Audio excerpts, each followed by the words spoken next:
поезда в этих краях. Жазуучу Чыңгыз Айтматовдун көзү тирүү болгондо быйыл 84 жашка чыкмак. Ал өзүнүн кайталангыс таланты менен көптөгөн чыгармаларды жаратып, учурунда алардын ар бири өз окурмандарынын жүрөгүнөн орун тапкан.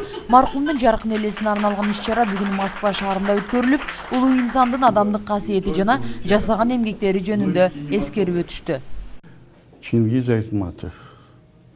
Этот человек всегда стоит перед моими глазами. И великое счастье, что мне удалось лично разговаривать, беседовать с этим крупным аксакалом мирового масштаба. Я всегда буду помнить этого великого писателя. Я перечитал все его вещи.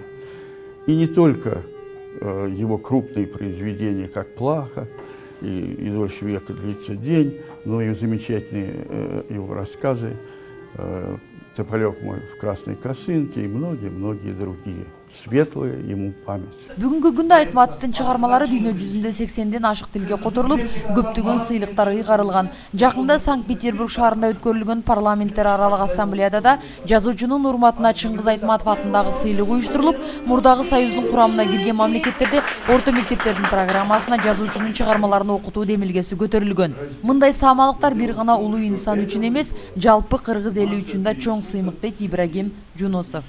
Чыңгыз Айтматов бүгүнкү күндө өлдү деп айтканга такыр тил барбайт. Себеби ал киши өтө өзүнүн чыгармалары менен, өзүнүн аты менен жашоосун улантып атат. Бул киши бүгүн биз туура айтышты жогоруда, биз кыргыздык эле деп биз өзүбүз айтканга биз толук акыбыз бар. А бирок бул киши дүйнөлүк деңгээлдеги адам.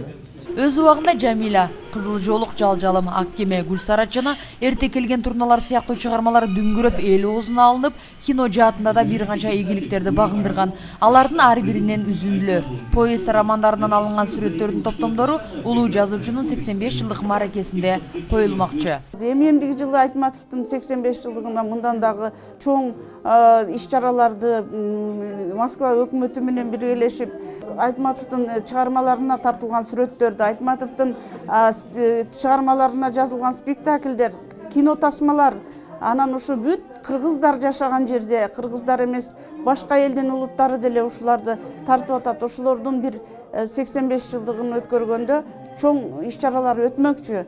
Кече соңунда улуу эпостон баян айтылып, чакан концерттик программа тартууланды. Ошондой эле жазуучунун чыгармаларынан үзүндүлөр коюлду. Сарыгүл Полотова, Дарбан Алайчиев, Күндөлүк, Москва шаары.